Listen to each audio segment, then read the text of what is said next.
The view from the Pennant house was perfect. The wine was an expensive vintage, and the marriage looked flawless from the outside. But the notification on the phone screen didn't glow with a loving text. It glared with a fraud alert, a massive withdrawal authorized by a signature that looked like his, but wasn't. In that silence, the sound of a key turning in the lock didn't signal a wife coming home. It sounded like a stranger walking into a crime scene. If you are drawn to the quiet devastation of betrayal and the cold, sharp edge of karma, stay with me, because the wreckage is just beginning. The house in the Chicago suburbs was silent, save for the rhythmic, aggressive hum of the refrigerator. It was a sound Ethan Vance usually found comforting, a sign of domestic stability, of a machine working exactly as it was designed to. But tonight, the hum felt like a drill pressing against his temple. Ethan sat at the kitchen island, the marble cold against his forearms. Spread out before him was a dissection of his life, laid bare in black and white courier font. It hadn't been a dramatic discovery. No lipstick on a collar, no perfume on a shirt. It was far more mundane and far more lethal. It was a letter from a collection agency, tucked hastily inside a Pottery Barn catalog that had been thrown into the recycling bin. He had only fished it out because he was looking for a misplaced receipt. Final notice. Default imminent. Next to the letter lay his laptop, the screen glowing with a credit report he had pulled 3 minutes ago. The number 420 sat in the center of the screen in a bright, accusatory red circle. Ethan stared at the breakdown. A $50,000 business loan he had never applied for. 3 credit cards maxed out to their limit at luxury boutiques and cash advances. A second mortgage on the house he had spent 5 years restoring with his own hands. The front door opened. A gust of wind and wet autumn leaves swirled into the entryway, followed by the click-clack of heels on the hardwood. "Ethan?" Claire's voice was bright, breathless. "God, the traffic on I-90 was a nightmare. I stopped for Thai food. Hope you're hungry." Ethan didn't move. He didn't close the laptop. He didn't sweep the papers away. He just listened to the sounds of his wife, the woman he had promised to protect, the woman he had been building a future for, hanging up her coat. She sounded so normal, so innocent. She walked into the kitchen, a brown paper bag in her arms, her cheeks flushed from the cold. She looked beautiful. She always did. That was part of the currency she traded in. "Why are the lights off?" she asked, reaching for the dimmer switch. The lights flared up, illuminating the kitchen island. Claire's smile froze as her eyes landed on the recycling bin, contents spread across the marble. Her gaze flicked to the laptop screen, then to Ethan's face. The silence that stretched between them was heavy, physical. It had weight. "I called the bank," Ethan said. His voice surprised him. It wasn't angry. It was hollow, like a room emptied of furniture. "They said the loan was authorized 6 months ago. In-person signature." Claire set the Thai food down. Her hand was trembling slightly, but she clasped it with the other, forcing composure. "Ethan, I can explain. They sent me a copy of the promissory note," Ethan continued, ignoring her. "It's a good forgery. You even got the little loop I do on the V, but you dated it the 14th. I was in Detroit for the conference on the 14th. It was an investment," Claire said, the words rushing out now, sharp and defensive. "A bridge loan. For a business opportunity." Julian's business? The name hung in the air like smoke. Ethan saw the color drain from her face. He stood up slowly. He felt incredibly tired. "I know about him, Claire.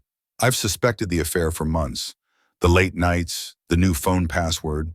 But I thought it was just sex. I thought you were just bored." He picked up the credit report. "But you didn't just sleep with him. You funded him. You stole from us to fund him. He's going to pay it back." Claire stepped forward, her eyes wide, desperate but still tinged with that aristocratic arrogance she'd been raised with. "It's a tech startup, Ethan. It's going to be huge. I just needed to help him get off the ground. Once the seed funding hits next month, I was going to pay off the cards. You wouldn't have even known." "I wouldn't have known?" Ethan laughed, a dry, cracking sound. "Claire, look at the screen. You missed 3 payments. The house is in pre-foreclosure. My credit score is destroyed.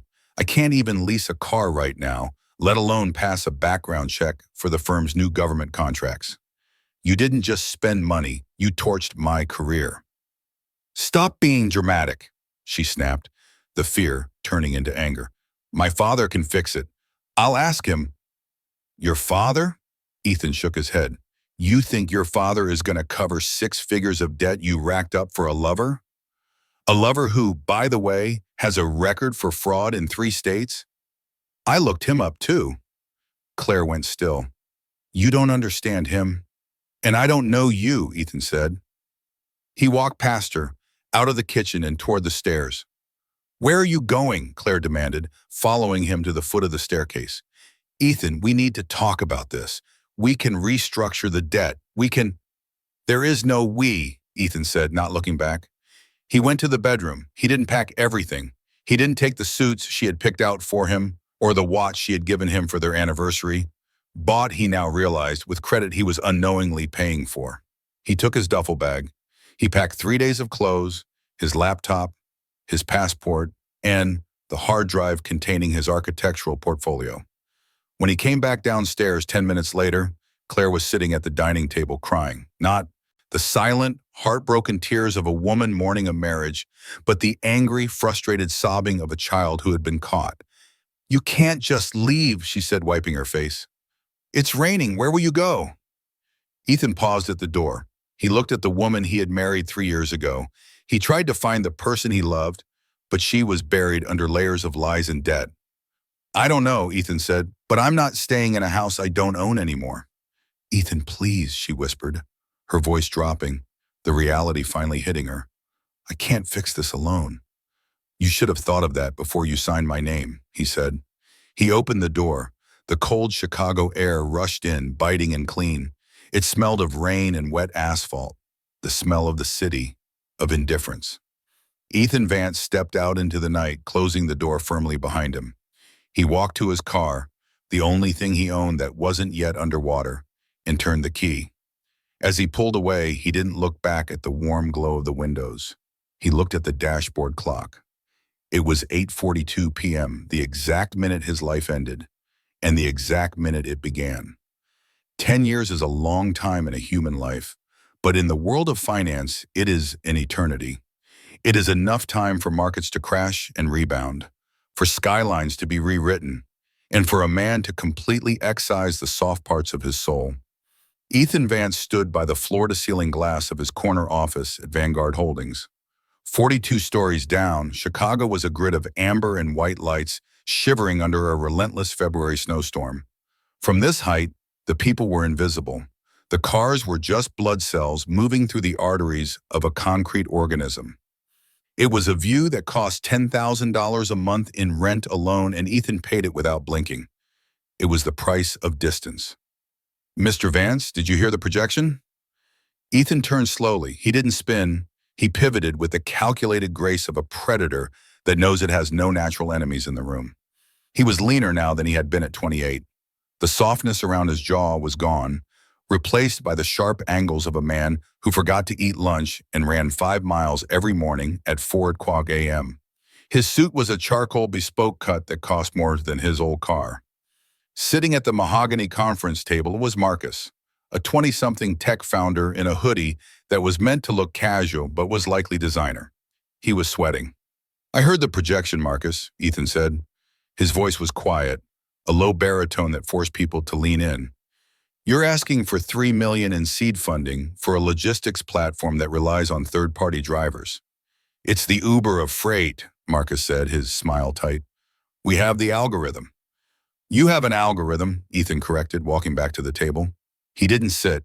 He stood over the young man, placing his hands on the polished wood. But I looked at your corporate structure. Your CFO is your college roommate. Your VP of marketing is your girlfriend. Marcus blinked. We're a tight-knit team. That's our strength. We trust each other. Ethan flinched internally. The word trust felt like a shard of glass in his ear. He picked up the dossier on the table and closed it.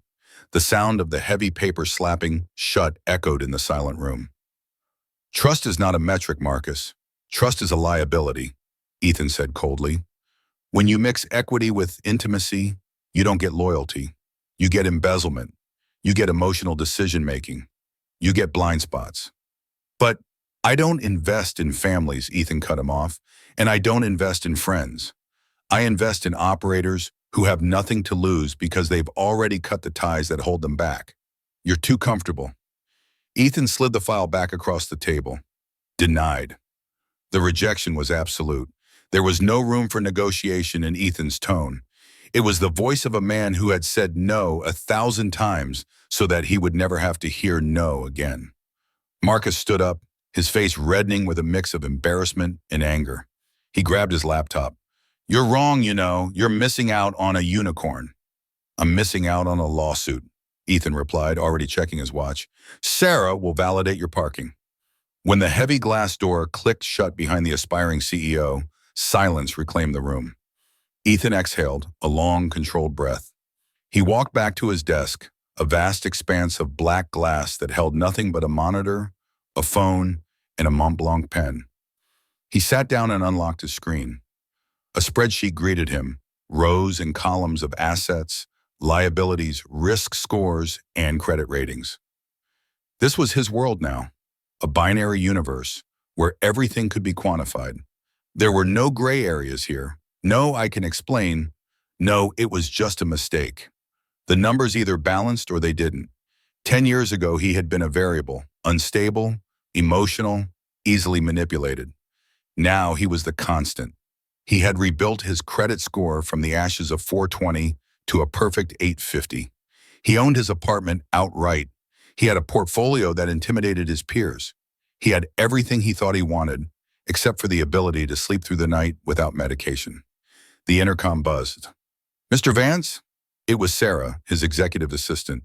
She was efficient, terrified of him, and the best employee he had ever had. Go ahead, Sarah. The weekly loan applications from the Small Business Administration Partnership are ready for your final review. Do you want me to forward them to the junior analysts? Usually, Ethan would say yes. He was a senior partner. He didn't review low-level loan applications for failing bakeries or art studios. That was grunt work. But tonight, the silence of the office felt oppressive. He needed the distraction of other people's failures to keep his own memories at bay. No, Ethan said, surprising himself. Bring them in. I'll review them tonight. Of them. There are 50 files. I'm not going home, Sarah. Bring them in. A moment later, Sarah entered, struggling slightly with a stack of beige folders. She placed them on the edge of his desk. Is there anything else, sir? No, good night. She left. Ethan reached for the first folder. He didn't know it yet, but inside that stack of beige cardboard was a ghost. He opened the first file, uncapped his pen, and prepared to judge. The office was a tomb of silence, broken only by the scratching of Ethan's fountain pen. It was a Montblanc Meisterstück, heavy and black, filled with red ink. In the last hour, that ink had bled across 20 different dreams, killing them all. Ethan worked through the stack of loan applications with the efficiency of a coroner. He didn't read the personal essays about passion or community impact. He didn't look at the glossy photos of artisanal bakeries or tech startups. He looked at the P&L statements. He looked at the cash flow. He looked at the debt-to-income ratios. Denied. Denied, denied. Most of them were pathetic. People who treated business loans like lottery tickets. They wanted capital without discipline. They reminded him of his old self, optimistic, blind, trusting that things would just work out. He reached for the 34th file. The label read simply, Applicant 8904, Retail Art Sector. Ethan opened the folder. The smell of old paper drifted up, dry and dusty. He scanned the balance sheet, and his lip curled in immediate disdain. Messy, he muttered to the empty room. The business was bleeding cash. The rent for the commercial space in the River North District was astronomical, far too high for the revenue being generated. There were unexplained withdrawals classified as entertainment/travel. There were 3 high-interest short-term loans taken out in the last 18 months, presumably to pay off vendors. It was a classic Ponzi scheme of debt, robbing Peter to pay Paul, swirling down the drain. He tapped his pen against the desk. The numbers told a story of someone who cared more about the appearance of success than the mechanics of it, someone who needed to look rich while being technically insolvent. It irritated him. It was the financial equivalent of a lie. He flipped to the credit history page. The applicant had a personal credit score that was decent, likely propped up by family money or a divorce settlement, but the business credit was radioactive. "Who are you?" Ethan whispered, annoyed by the sheer incompetence displayed in rows of Helvetica font. "And why do you think you deserve $1 million?" Usually the names were redacted in the summary to prevent bias, a policy Ethan himself had instituted. But for the final sign-off, or for a rejection with cause, the full documentation was in the back of the folder. Ethan intended to reject it. He had already uncapped the pen to scrawl a harsh note on the cover sheet: "Lacks fiscal discipline, high default risk," but curiosity, a rare impulse for him, stayed his hand. He wanted to see the face of this failure. He wanted to know who had the audacity to ask for a 7-figure lifeline with a balance sheet this disastrous. He flipped to the final section: personal guarantor and tax identification. The name at the top of the IRS Form 4506T stopped his heart. It didn't speed it up. It stopped it cold. Claire Sterling, owner/director, the Sterling Gallery. Ethan stared at the letters. For a moment, they didn't make sense. They were just shapes on paper. Then, the shapes assembled into a memory. Claire. The sound of the refrigerator humming in their old house. The smell of her expensive vanilla shampoo. The way she had looked at him that last night, crying not because she was sorry, but because she was caught. 10 years. He hadn't spoken her name aloud in 10 years. He hadn't looked her up on social media. He had treated her existence like a necrotic limb that had been amputated. Gone. Buried. And yet, here she was, laying on his desk in the form of a desperate plea for money. Ethan looked back at the numbers, but now he saw them differently. The entertainment expenses? That was Claire needing to host champagne parties to impress people who didn't care about her. The high rent in River North? That was Claire needing the right address to validate her ego. The mounting debt? That was Claire, unchanged, unlearned, still digging holes and expecting someone else to fill them. She was drowning. Ethan set the pen down. His hand was perfectly steady. The shock had passed, replaced by a cold, vibrating clarity. She didn't know. She couldn't know. Vanguard Holdings was a massive conglomerate. His name wasn't on the door of the subsidiary she had applied to. To her, this was just a faceless bank. She was begging a machine for mercy, but the machine had a name now. Ethan stood up and walked to the window. The snow was falling harder, erasing the city below. He looked at his reflection in the glass, the tailored suit, the hard eyes, the man made of iron and scar tissue. He could stamp "denied" right now. He could shred the file, send the rejection letter, and she would lose the gallery within the month. It would be easy. It would be just. It would be the end of it. But that felt insufficient. A rejection letter was a piece of paper. It was impersonal. It was what happened to strangers. Ethan turned back to the desk, looking at the folder illuminated by the solitary lamp. "No," he said softly. He walked back to the chair and sat down. He picked up the phone and dialed his assistant's internal line, knowing she was still at her desk outside. "Sarah," he said. "Yes, Mr. Vance, did you finish the reviews?" Her voice was tired. "I'm keeping one," Ethan said, his eyes fixed on Claire's signature at the bottom of the page, the signature she used to forge. "File number 8904, the Sterling Gallery. Is there a problem with it?" "On the contrary," Ethan said, a ghost of a smile touching his lips, a smile that didn't reach his eyes.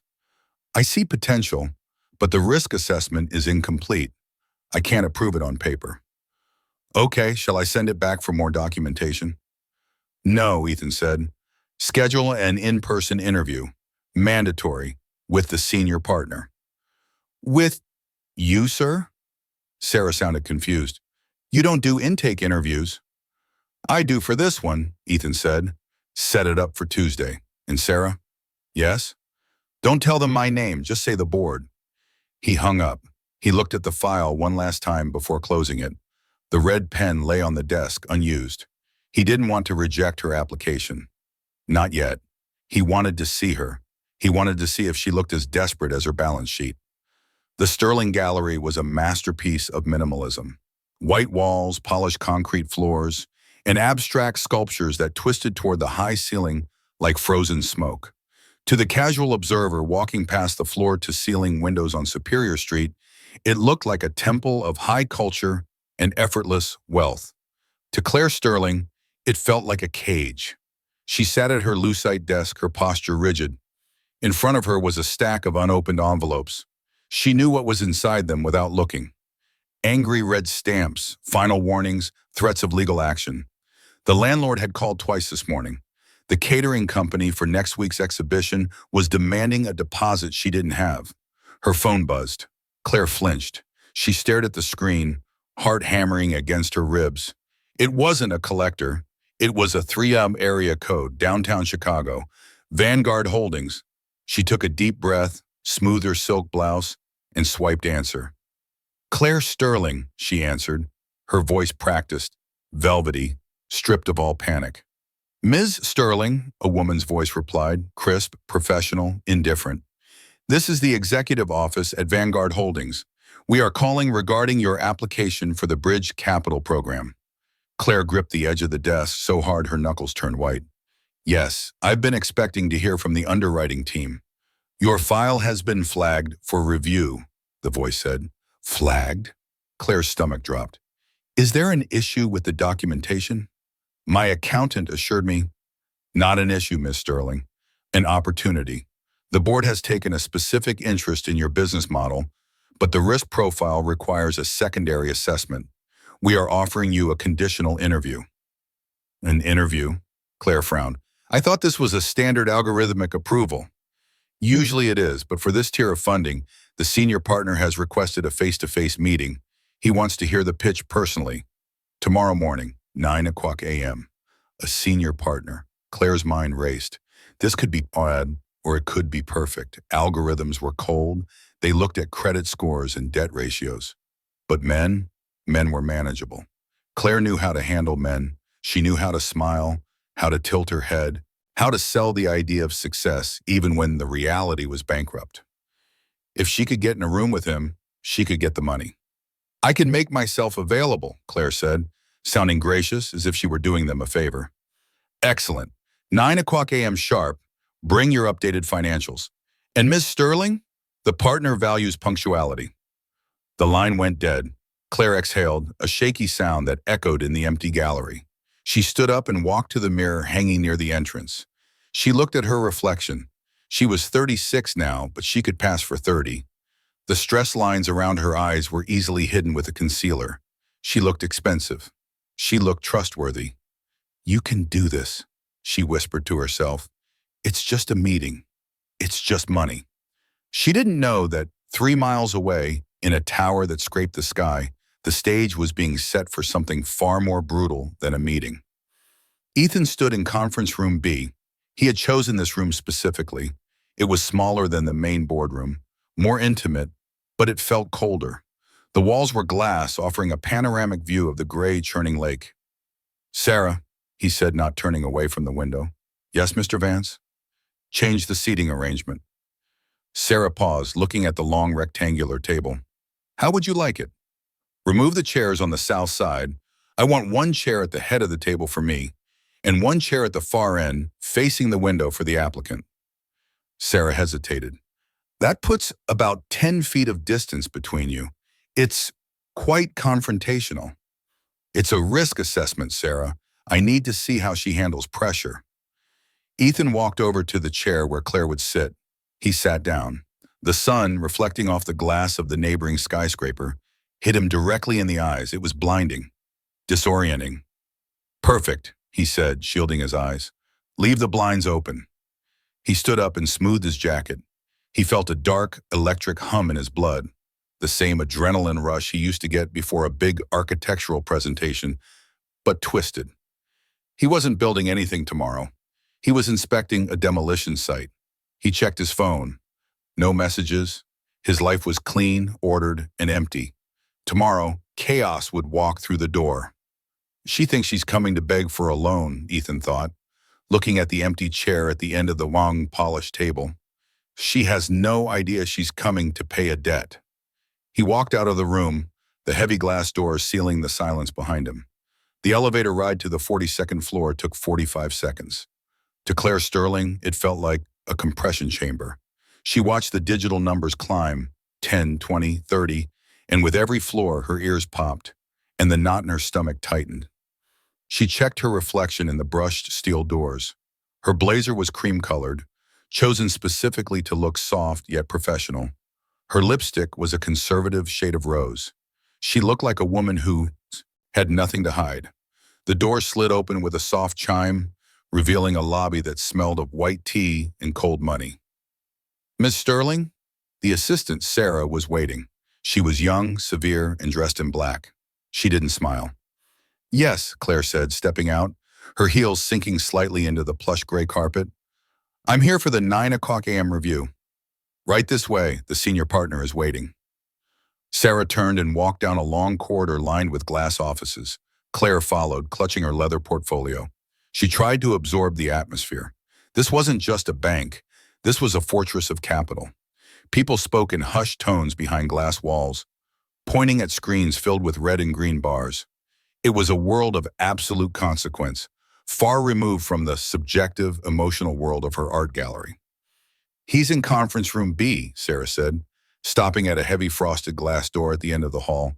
"He has reviewed your file. He prefers to start immediately. No small talk." "Understood," Claire said, forcing a confident nod. "No small talk, just numbers. I can do numbers." Sarah opened the door and stepped back. "Go ahead." Claire walked in. The first thing that hit her was the light. As Ethan had intended, the morning sun was streaming through the floor-to-ceiling window, bouncing off the lake and flooding the room with a blinding white glare. It was impossible to see clearly. Claire squinted, raising a hand slightly to shield her eyes. The room was freezing. The air conditioning was set to a temperature that kept minds sharp and bodies uncomfortable. "Close the door," a voice said. The voice came from the far end of the room, cutting through the glare. It was deep, calm, and terrifyingly familiar.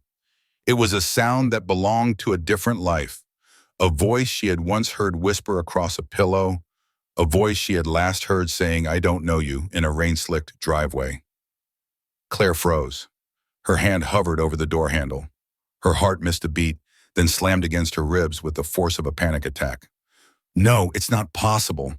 She pushed the door shut. The latch clicked, sealing the room. As her eyes adjusted to the harsh light, the silhouette at the head of the table resolved into focus. The table was absurdly long, a stretch of polished mahogany that felt like a highway separating them. At the far end, 10 feet away, sat a man. He wasn't looking at her. He was reading a file, his head bowed, his posture immaculate in a charcoal suit that fit him like armor. He held a black pen in his right hand. He looked up. For 10 years, Claire had rehearsed what she would say if she ever ran into him. She had imagined a coffee shop or a mutual friend's wedding. She had imagined herself looking successful, him looking regretful. She had prepared apologies, excuses, charming dismissals. But she had not prepared for this. She hadn't prepared to be the beggar, and for him to be the king. Ethan Vance looked at her. His face was a mask of stone. There was no anger in his eyes, no surprise, no hurt. There was only the clinical, predatory assessment of an investor looking at a bad asset. "Ethan?" she whispered. The name scraped out of her throat, stripped of all the power she had walked in with. He didn't blink. He didn't smile. He gestured to the single, lonely chair set up at her end of the table, facing the blinding window. "Sit down, Ms. Sterling," he said. His tone was professional, erasing their history in 4 words. Claire didn't move. She felt dizzy. The room seemed to tilt. "Ethan, I didn't know. I had no idea you were here." "The application was specific," Ethan said, tapping the file in front of him. "Mandatory risk assessment. Punctuality is valued. You are wasting time." "Wasting time?" Claire's shock began to curdle into a defensive flush. "We were married for 6 years, Ethan. You can't just act like I'm a stranger." Ethan closed the file. The sound was like a gunshot in the quiet room. He leaned forward, clasping his hands on the mahogany. "In this room," Ethan said, his voice dropping to a register that vibrated in the glass walls, You are not a wife. You are not an ex. You are applicant 8904. And currently, applicant 8904 is failing the character assessment. He waited, his gaze unyielding. Sit. Down. Claire looked at the door. She could run. She could turn around, leave, and let the gallery collapse. She could preserve her dignity. But then she thought of the eviction notice on her desk. She thought of the shame of public bankruptcy. She thought of her father's disappointment. Slowly, with trembling legs, Claire walked to the chair. She sat down, feeling the cold leather against her back. She was exactly where he wanted her, trapped in the light, exposed, while he sat comfortably in the shadow. State your name and business for the record, Ethan said, picking up his pen. Claire took a breath that shuddered in her chest. She looked at the stranger wearing her husband's face. Claire Sterling, she said softly, owner of the Sterling Gallery. Ethan wrote it down. The interview had begun. Page 3, Ethan said, not looking up. Line item 12. Explain it. Claire scrambled to open her own copy of the portfolio. Her hands were shaking so badly the paper rattled against the mahogany table. The sun was still relentless, forcing her to squint. While Ethan sat comfortably in the cool shade of the interior wall, she found line 12. Consulting fees. $45,000. It was for a brand consultant, Claire stammered, to reposition the gallery's image for a younger demographic. You spent $45,000 on a consultant while you were 3 months behind on your lease, Ethan stated.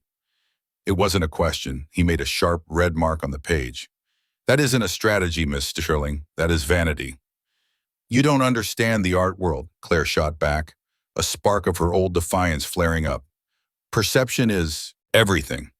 If people think you're struggling, they stop buying. I had to maintain the image. And how much of this image was maintained at the expense of your creditors? Ethan asked. He flipped the page. Page 4. Travel and entertainment. $22,000 in 6 months. Miami, New York, Aspen. Art fairs, she lied. Ethan looked up. His eyes were dark, unreadable chips of flint. I checked the dates, Claire. The Aspen trip coincides with the music festival, not the art expo. You expensed a ski vacation to a business that is technically insolvent. He let the silence hang there, heavy and suffocating. It's fraud, he said softly. Claire flinched as if he had slapped her. I am not a fraud. I am building a brand. You are digging a hole, Ethan corrected, just like you did 10 years ago. The reference to the past hung in the air between them. This was the first time he had explicitly linked her current failure to their shared history. I didn't come here to talk about the past, Claire whispered, her voice tight. I came here for a loan. If you're just going to humiliate me, tell me now so I can leave. Ethan leaned back in his chair, twirling the pen between his fingers. Humiliation is a choice, Miss Sterling. I am simply conducting a due diligence audit. You are asking my firm to exposure itself to $1 million of risk. My job is to determine if you are a safe bet. He leaned forward again, his voice dropping to a harsh whisper. And looking at this, you are a toxic asset. You bleed capital. You lie on financial statements. You prioritize luxury over liquidity. Why should I trust you with a single dime? Claire stared at him. She saw the lines of his face, the gray at his temples that hadn't been there when she left him. She realized with a sinking dread that he wasn't doing this to be cruel. He was doing it because he was right. The numbers were right. She had run her business exactly the way she had run their marriage. Selfishly, recklessly, assuming someone else would always pick up the tab. Because I have collateral, she said, her voice trembling. It was her last card. The inventory? Ethan scoffed. Speculative contemporary pieces. Illiquid. Hard to value. No, Claire said. She swallowed hard. My family's estate, the house in Lake Forest. Ethan paused. The pen stopped moving. He knew that house. It was the symbol of the Sterling name. The old money, the prestige, the very thing Claire had always used to make him feel small. You're putting the estate up? Ethan asked, his eyebrows raising slightly. Does your father know? It's in my name now, Claire said, looking down at her lap. He transferred it to avoid estate taxes last year. And you're willing to risk your inheritance, Ethan said slowly, for a gallery that loses $10,000 a month? It's not just a gallery, Claire said, tears finally pricking her eyes, fighting the glare of the sun. It's all I have, Ethan. It's the only thing that's mine. If I lose it, I have nothing. Ethan watched her. He saw the desperation stripping away the polish. 10 years ago, she had destroyed his credit to fund a lover's dream. Now she was willing to destroy her own legacy to save her own ego. He looked down at the paper. He drew a circle around the total liabilities figure. It's a bad deal, Ethan said coldly. But Vanguard is in the business of distressed assets. He closed the folder. Convince me, he said. Not with numbers. They are garbage. Convince me that you, Claire Sterling, have learned the meaning of the word obligation. Claire looked up, the mascara slightly smudged beneath her left eye. She realized the audit was over. The negotiation had just begun.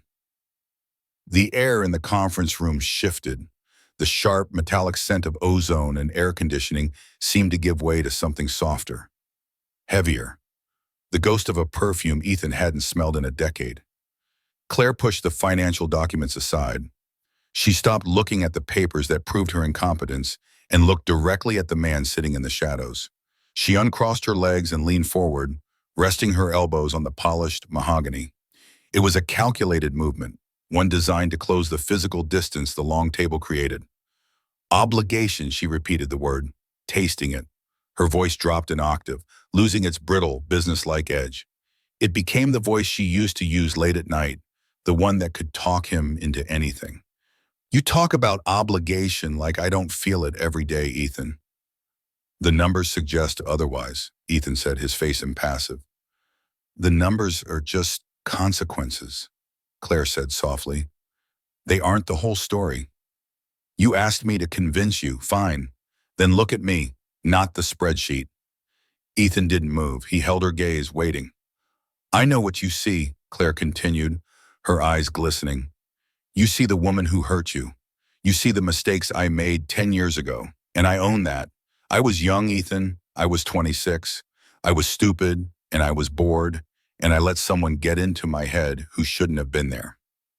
Julian, Ethan said. The name was a stone in his mouth. Julian, she acknowledged, a flicker of distaste crossing her face.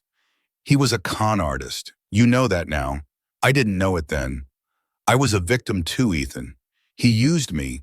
He used my need to feel important.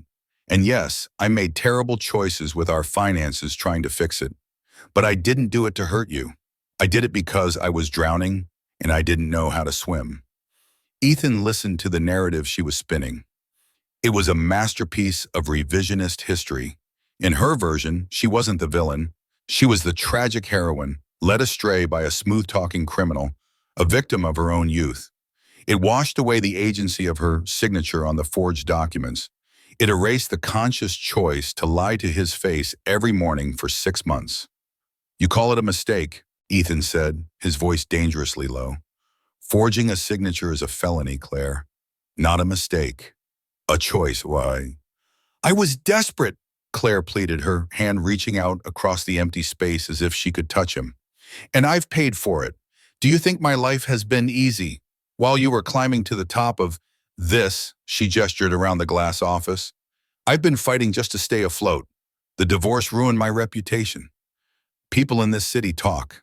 I've had to work twice as hard to get half as far. She paused, letting a tear finally fall.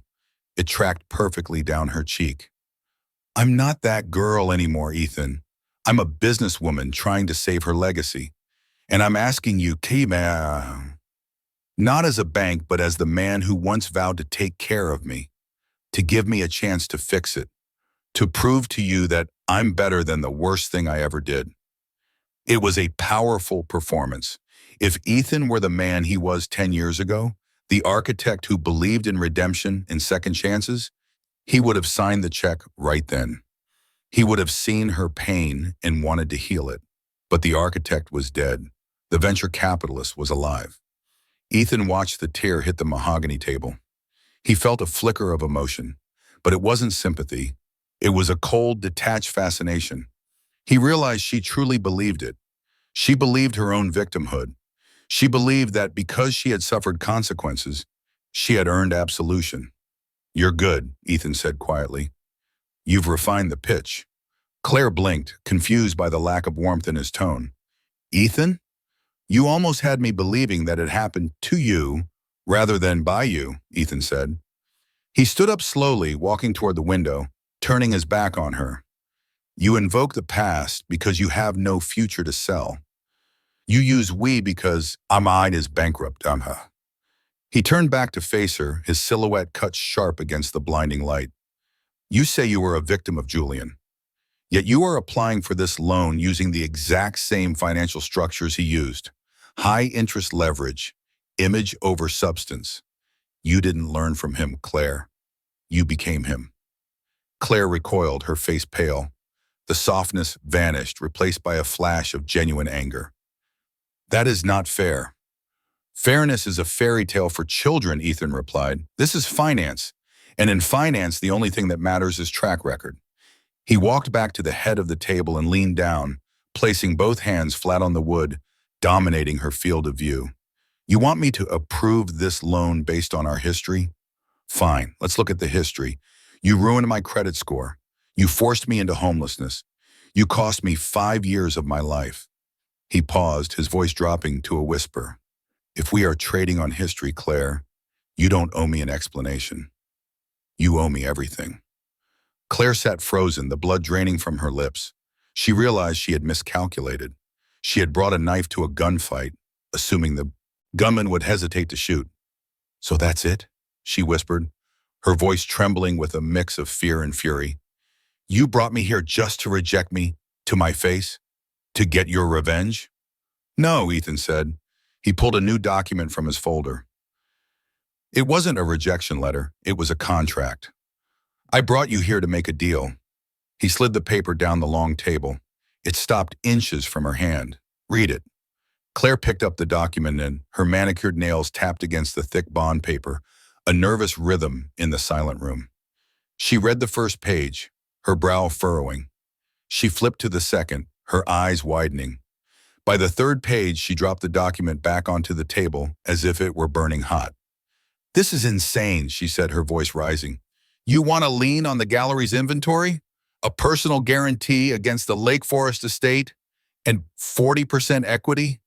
With a call option that lets you liquidate the business if I miss a single payment by 24 hours? She looked up at him aghast. "This isn't a loan, Ethan. This is a hostile takeover disguised as help. It's predatory." "Predatory," Ethan repeated the word. He tasted it, rolling it around his mouth like a sip of bitter wine. "You think this is predatory because the terms are harsh. You think it's cruel because it demands total accountability. It's impossible terms. No bank would ask for this." "No bank would lend to you at all," Ethan replied calmly. "I am the market of last resort." "You're doing this to punish me," Claire accused, shaking her head. "You're sitting there in your $2,000 suit in this glass tower trying to exact some petty revenge because I hurt your feelings 10 years ago." Ethan stood up. The movement was sudden enough that Claire flinched. He walked around the head of the table, moving out of the shadows and into the harsh sunlight that bathed her. He stopped 2 feet from her chair. "You think this is about feelings?" Ethan asked. His voice was terrifyingly quiet. "You think I left that night and just moved on? Checked into a hotel? Started over?" He leaned down, placing his hands on the arms of her chair, trapping hair. "Let me tell you about the winter of 2015, Claire." Claire tried to look away, but his intensity held her fast. "When I walked out of that house, I went to the ATM to withdraw cash for a motel. Declined. Insufficient funds. You had drained the joint account 3 hours prior." I needed to pay the vendors," she stammered. "I tried to use my credit card. Declined. Maxed out. I tried to apply for an apartment the next day. They ran my credit. 420. Do you know what a landlord says to a man with a 420 credit score? They don't even say no. They just laugh." Ethan straightened up, looking past her, out the window at the frozen city. "I slept in my Honda Accord for 3 months, Claire. In Chicago, in February." Claire went still. The image seemed to struggle to take root in her mind. Her architect husband, the man who ironed his shirts and loved jazz, curling up in the back seat of a sedan covered in snow. I had a gym membership, Ethan continued, his voice devoid of self-pity, reciting the facts like a ledger. That was my only luxury, not to work out, to shower, to shave so I could go to interviews and pretend I wasn't homeless. I would park the car in different lots every night so the police wouldn't tow it. I ate protein bars and water. Ethan, I didn't know, Claire whispered. You didn't ask, he countered. You were too busy telling your friends I abandoned you. You were too busy playing the victim while I was freezing to death in a parking lot in Skokie. He looked back at her. The anger in his eyes was old, cold, and hard as diamond. It took me 4 years to fix the damage you did in 6 months. I couldn't get a loan. I couldn't get a mortgage. I couldn't get a clearance for secure architectural sites. I had to work cash jobs, under the table, doing drafting work for pennies on the dollar for men half as talented as me. He tapped the document on the table. I clawed my way back from zero. I built this life brick by brick, while you were still throwing parties on credit you didn't earn. So do not sit there and tell me about predatory terms. He pointed a finger at the paper. That contract isn't cruel, Claire. That contract is the reality you have been avoiding for a decade. It is the cost of being a risk. When you have nothing, and you have destroyed your trust, you don't get to dictate the terms. You take what you are given or you freeze. Claire stared at the document. The ink seemed darker now. The percentages and clauses weren't just legal jargon. They were the scar tissue of the man standing in front of her. She looked at Ethan, really looked at him, and saw the toll the years had taken. The hardness wasn't a pose, it was survival. She struggled to find words. I can't sign this. If I miss a payment, you take everything. My family, home, my name. Then walk away, Ethan said, stepping back and gesturing to the door. The elevator is down the hall. Go back to your gallery. Wait for the eviction. Keep your pride. He walked back to the head of the table and sat down, returning to the shadows. But if you want the money, he said, picking up his pen, you sign the blood. Those are the only 2 choices I had. Now they are yours. The room fell silent, save for the hum of the ventilation system. Claire looked at the door. Then she looked at the pen. She was trapped between the ruin she had created and the ruin he was offering to save her from. The silence in conference room B was heavy, pressurized, as if the air itself were waiting for a structural failure. Claire stared at the contract. The pages were open to the signature line, the paper stark white against the dark wood of the table. She picked up the pen. It was heavy, weighted brass, cold to the touch. If I sign this, Claire said, her voice barely a whisper, you own me. I own the debt, Ethan corrected from the shadows, and I own the right to recover it. Do not confuse a business transaction with a personal vendetta. That is your guilt talking, not my legal counsel. Claire looked up at him. The sun had shifted slightly, allowing a sliver of shadow to cross her face, accentuating the hollowness of her cheeks. She looked exhausted. The polished veneer of the successful gallery owner had cracked, revealing the frightened woman underneath. The oversight clause, she said, tapping paragraph 4, weekly audits, unannounced site visits, final approval on all inventory acquisitions over $5,000. Standard for high-risk borrowers, Ethan lied. It wasn't standard, it was draconian. It was the kind of leash you put on a company you expected to liquidate. You're going to be watching over my shoulder, she said, every day. I will be protecting my investment, Ethan replied. Something you failed to do for 10 years. You should be grateful for the supervision. Clearly, your intuition is flawed. Claire looked at the pen, then at the door. The exit was right there. She could stand up, walk out, and face the bankruptcy court. She could let the gallery fail. It would be humiliating, yes. Her father would be furious. Her friends, the fair-weather socialites of the Gold Coast, would vanish, but she would be free. She would be free of him. But then she thought of the gala next month. She thought of the whispers. Did you hear about Claire? Ruined, just like everyone said she would be. She couldn't bear it. The shame of public failure was a monster she feared more than the private hell of this contract. God help me, she whispered. She pressed the pen to the paper. The nib scratched loudly in the quiet room. She signed her name, Claire Sterling. A loop's a sharp slash on the T. She flipped the page. Initialed the lien on the family estate. She flipped again. Initialed the personal guarantee. When she finished, she set the pen down. Her hand was trembling so violently that the pen rolled across the table, coming to a stop near the edge. It's done, she said, pushing the papers toward him. Ethan didn't reach for them immediately. He looked at the signature, wet black ink that bound her to him for the foreseeable future. He thought he would feel a surge of triumph. He thought this was the moment the scales would finally balance. He had the power. He had the control. But as he looked at her slumped shoulders, he felt nothing but a cold, hollow ache in his chest. It wasn't satisfaction. It was just gravity. He reached out and pulled the file toward him.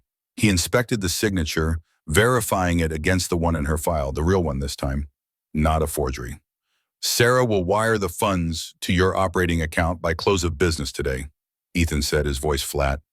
The first audit will be next Tuesday. Have your books ready. If there is a single receipt missing, I trigger the default clause. Claire stood up. She looked smaller than she had when she entered. The confident businesswoman was gone. In her place was a debtor. Are we finished? She asked.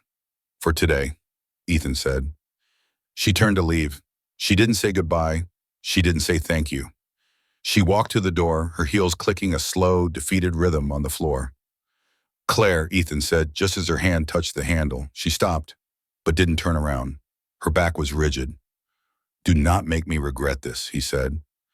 It was a warning, but there was something else in it, a strange, jagged edge of something that sounded almost like a plea. You won't, she said softly. I can't afford to let you. She opened the door and walked out into the corridor. The heavy glass slab swung shut, sealing Ethan back inside his aquarium of silence. He sat there for a long time, staring at the contract. The sun moved across the sky, casting long shadows across the table. He had just bought $1 million of leverage over the woman who had ruined his life. He had her exactly where he wanted her. He picked up his phone and dialed to his assistant. Sarah, he said, the Sterling account. Process the wire. Yes, sir. Shall I file the hard copy in the archives? Ethan looked at the signature one last time. No, he said. Keep it on my desk. He hung up. He swiveled his chair to face the window, looking out at the sprawling, indifferent city. He had won the round, but as the adrenaline faded, he was left with the unsettling realization that by tethering her to him, he had also tethered himself back to her. The debt was signed, but the collection was going to be more painful than he had anticipated. It was raining again, a cold, sleeting Chicago rain that turned the streets into mirrors, reflecting the neon red of brake lights. Ethan sat in his car across the street from the Sterling Gallery. The dashboard clock read 9:15 p.m. According to the operating agreement Claire had signed, the gallery closed at 6. She should have been gone hours ago, likely at a dinner with potential buyers or drinking wine in her apartment. But the lights inside were still on. Ethan watched. He told himself this was due diligence. He was the senior partner protecting a high-risk asset. But deep down, he knew it was something else. He was looking for the slip-up. He was waiting to catch her pouring champagne she couldn't afford, or laughing with friends while his money burned in her bank account. He wanted proof that she hadn't changed, so he could sleep at night knowing his cruelty was justified. He opened the car door and stepped into the rain. He didn't use an umbrella. He walked across Superior Street, the water soaking the shoulders of his trench coat. He reached the glass door. It was locked. He peered through the display window. The gallery was empty of patrons. The minimalist space was cluttered with crates and bubble wrap. And there, in the center of the room, was Claire. She, drinking champagne. She wasn't hosting a gala. She was on her knees. Ethan watched, transfixed. Claire had kicked off her expensive heels. They lay toppled near the desk. She was in her stocking feet, her silk blouse sleeves rolled up to her elbows. She was wrestling with a massive wooden crate, trying to leverage a crowbar to pry it open. Her hair, usually a perfect architectural helmet, was falling in loose, messy strands around her face. She looked small, and she looked exhausted. She threw her weight against the crowbar. The wood splintered with a loud crack, and the lid gave way. Claire sat back on her heels, wiping her forehead with the back of her hand, leaving a smudge of dust on her pale skin. Ethan felt a strange, uncomfortable tightness in his chest. This wasn't the image he had carried for 10 years. The Claire he remembered wouldn't lift a finger. She would have hired movers. She would have hired a janitor. She would have stood by and directed traffic while sipping an espresso. He knocked on the glass, a sharp, authoritative rap. Claire jumped. She spun around in eyes wide with fear, clutching the crowbar like a weapon. When she saw him standing in the rain, her shoulders slumped, but the tension didn't leave her face. She walked to the door and unlocked it. "You're checking up on me," she said. It wasn't a question. She didn't invite him in, she just stepped back to let him pass. "Clause 4-1, Ethan said, stepping onto the polished concrete. "Unannounced site visits." "It's 9 o'clock at night, Ethan. And you're still here," he countered. He looked around the room. "Where's your staff? You listed a gallery manager and 2 assistants on your payroll."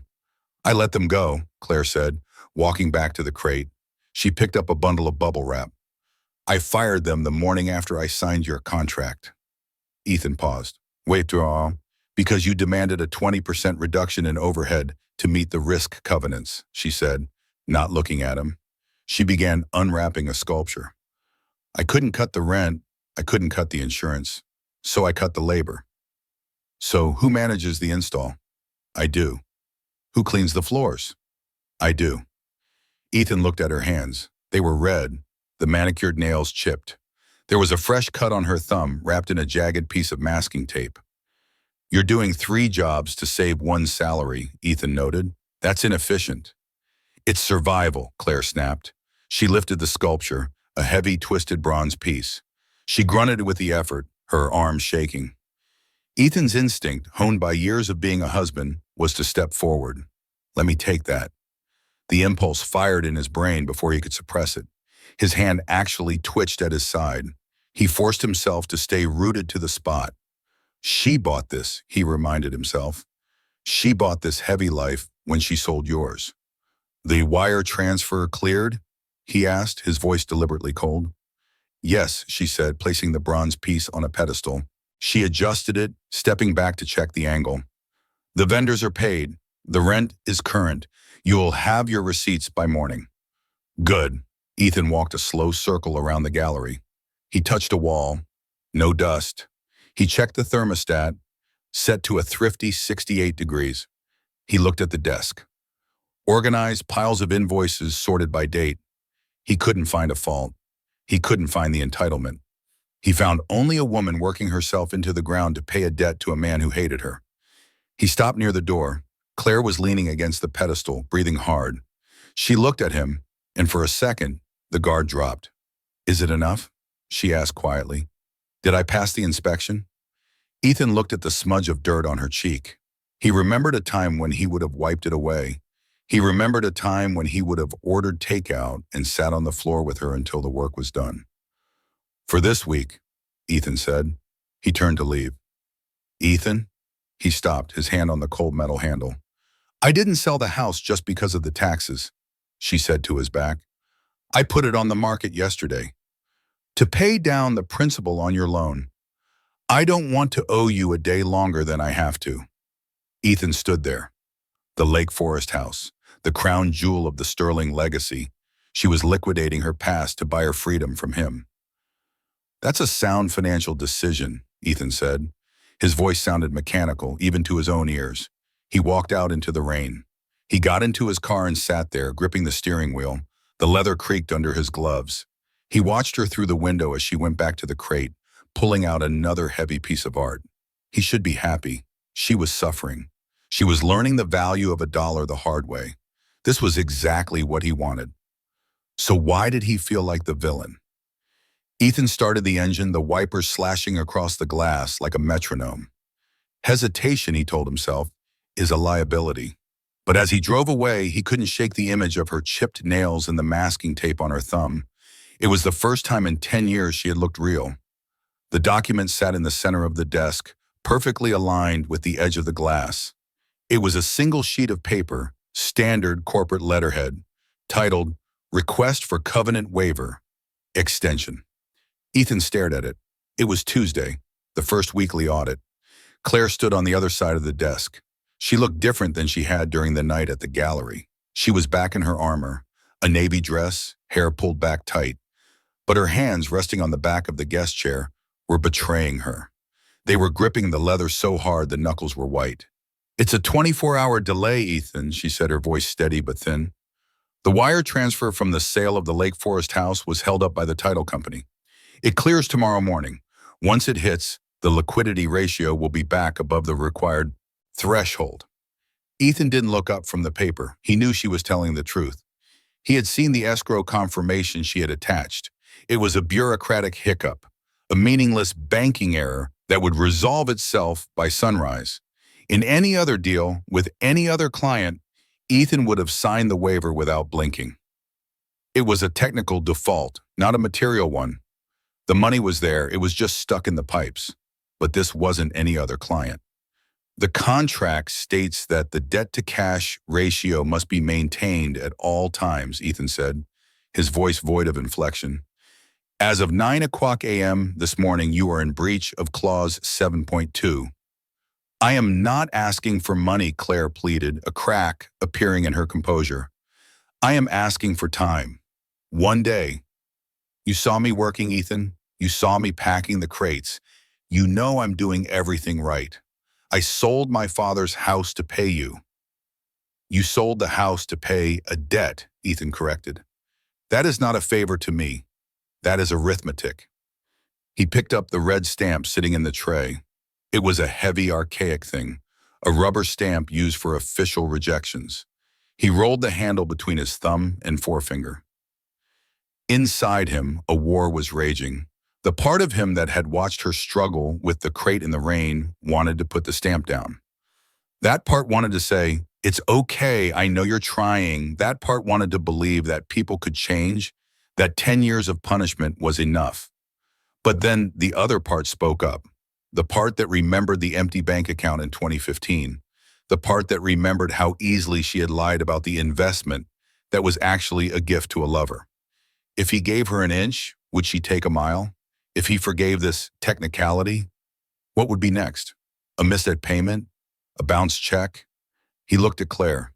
He saw hope in her eyes, and that hope terrified him. Hope was the weakness that had destroyed him once. He couldn't afford to feel it again. He couldn't afford to be the husband. He had to be the creditor. To survive, he had to kill the connection. He had to finish what she started 10 years ago. "Please," Claire whispered, "don't destroy me over a banking error. Be human." Ethan stopped rolling the stamp. He looked her dead in the eye. "Being human is a luxury I lost when you forged my signature," he said. He lifted his hand. The sound was loud in the silent office. Thud. Red ink bloomed across the signature line of the waiver request. "Denied." Claire flinched as if he had struck her physically. She stared at the red letters, her mouth opening slightly, but no sound came out. "The waiver is rejected," Ethan said, setting the stamp down, "which means you are in default. Per the terms of the agreement, Vanguard Holdings is exercising its call option immediately." He picked up the phone. "Sarah, initiate the liquidation protocol for the Sterling account. Freeze the operating assets. Send the foreclosure team to the Gallery des Filles." "Ethan, no," Claire Bonnet screamed. It wasn't a business plea anymore. It was a raw, guttural cry. She lunged forward, slamming her hands on the desk. "You can't do this. The money is coming tomorrow. You're taking everything I have left." "I am taking what is owed," Ethan said, refusing to look at her shaking hands. "The gallery is now the property of the firm. Security will escort you out." "Why?" she sobbed, tears spilling over, ruining the composure she had fought so hard to keep. "Why are you doing this? Is this just hate? Is that all there is left?" Ethan stood up. He felt cold. He felt empty. But mostly he felt safe. The risk was gone. The variable was eliminated. "It's not hate, Claire," he said softly. "It's business." The door opened behind her. 2 security guards in dark suits stood in there, looking uncomfortable but ready. "Miss Sterling," one of them said. Claire looked at Ethan one last time. She looked for the man she had married. She looked for the man who had looked at her with pity in the rain. He wasn't there. Only the investor remained. She pulled back from the desk, wiping her face with a violent motion. She didn't say another word. She turned and walked out between the guards, her head high, even as her world collapsed. Ethan watched the door close. He was alone. He looked down at the paper. The word denied stared back at him, bright red like a fresh wound. He had won. He had settled the score. He had proven that he was untouchable. So why did the silence in the room feel so much like a scream?